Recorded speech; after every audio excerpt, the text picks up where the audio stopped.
Hello बच्चों, चलिए प्रश्न को पढ़ते हैं। संलग्न चित्र 2.34 में किसी बिंदु से दूरी जो हमें मीटर में दे रखी है के साथ विभव जो वोल्ट में है का परिवर्तन प्रदर्शित है। चित्र में आप देखिए 2.34 में हम देखते हैं 0 से 2 मीटर की दूरी में हम देखते हैं कि विभव क्या हो रहा है, बढ़ रहा है। लेकिन 2 से 4 के बीच विभव क्या एक समान रहता है और फिर 4 से 6 में क्या होता है, विभव कम होता जाता है। तो अब ध्यान दीजिए, हमें क्या बताना है, R = 1 मीटर पर विद्युत क्षेत्र की तीव्रता बतानी है। मतलब यहाँ पे विद्युत क्षेत्र की तीव्रता क्या होगी। तो इस प्रश्न को समझने के लिए सबसे पहले हम प्रश्न की मुख्य अवधारणा को समझेंगे। तो सबसे पहले हम देखते हैं मुख्य अवधारणा। सबसे पहले हम क्या देखेंगे, मुख्य अवधारणा।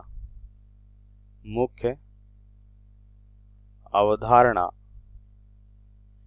तो हम यहाँ पे देखते हैं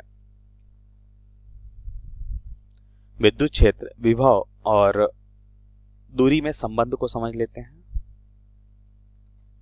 विद्युत क्षेत्र E, विभव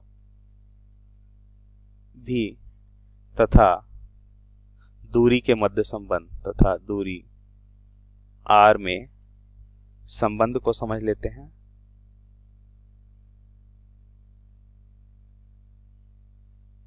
तो यहाँ पे ध्यान से देखिए, सबसे पहले हम क्या देखते हैं, सबसे पहले हम देखते हैं कि जो विद्युत क्षेत्र होता है वह विभव प्रवणता के बराबर होता है।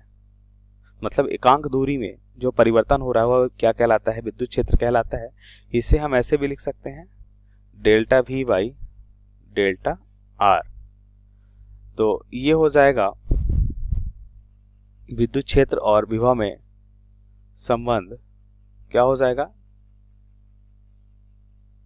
अब हम प्रश्नानुसार उत्तर को समझें। तो अब हम यहाँ पे उत्तर को समझ लेते हैं। तो हम सबसे पहले क्या देखते हैं कि अगर चित्र में हम देखें तो हमें क्या दे रखा है कि R = 1 मीटर पे। इसका मतलब यहाँ पे हम देखते हैं क्या परिवर्तन हो रहा है। तो हम देखेंगे कि यह 0 से लेके 2 मीटर की दूरी तक एक समान विभव में परिवर्तन हो रहा है। मतलब इसका जो ढाल है, क्योंकि यहाँ पे देखिए delta V by delta R आता है, प्रवणता कहलाएगा। ये ढाल है क्योंकि विभव और त्रिज्या के मध्य में यह ग्राफ दे रखा है। तो इसका मतलब विद्युत क्षेत्र जो है वह विभव और R मतलब दूरी के मध्य ग्राफ हमें दे रखा है। विभव तथा दूरी के ग्राफ में प्रवणता के बराबर होता है। प्रवणता या ढाल, इसी को हम कह सकते हैं प्रवणता या ढाल के बराबर है। तो यहाँ पे देखिए इसका ढाल या प्रवणता क्या होगी, इसे हम लिख सकते हैं tan थीटा से। तो यहाँ पे देखेंगे कि यह हो जाएगा हमारा लंब बटा आधार। तो लंब कितना है, देखिए यहाँ पे ये 5 दे रखा है और यहाँ पे 0, तो कितना हो जाएगा 5 - 0 और आधार कितना है 2 - 0। तो यहाँ पे ध्यान से देखिए, अगर हमें विद्युत क्षेत्र निकालना है R = 1 मीटर में हम देखते हैं विद्युत क्षेत्र E, तो यह हो जाएगा ढाल या प्रवणता के बराबर tan थीटा। और यहाँ से हम लिख सकते हैं E बराबर क्या हो जाएगा, या इसी को हम लिखेंगे delta V by delta R। क्योंकि यहाँ पे ध्यान से देखिए ये क्या हो जाएगा tan थीटा मतलब लंब, और लंब में हम देखते हैं क्या है, विभव परिवर्तन है V2 - V1 बटा क्या हो जाएगा R2 - R1।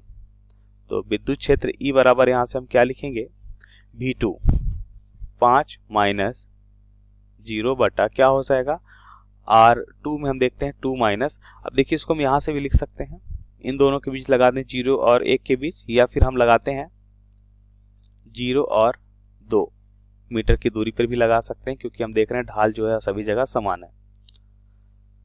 तो हो जाएगा 2 - 0। तो E बराबर हमें क्या मिलेगा 2.5। अब इसका मात्रक क्या हो जाएगा वोल्ट प्रति मीटर। तो ये विद्युत क्षेत्र का मात्रक होता है। तो यहाँ पे हमने देखा R = 1 मीटर पे विद्युत क्षेत्र में क्या मिल रहा है, या विद्युत क्षेत्र की जो तीव्रता है वो हमें क्या मिल रही है, विद्युत क्षेत्र की तीव्रता हमें मिल रही है 2.5 वोल्ट प्रति मीटर। तो ये हमारे प्रश्न का सही उत्तर है। आशा करते हैं आपको समझ आया होगा। धन्यवाद।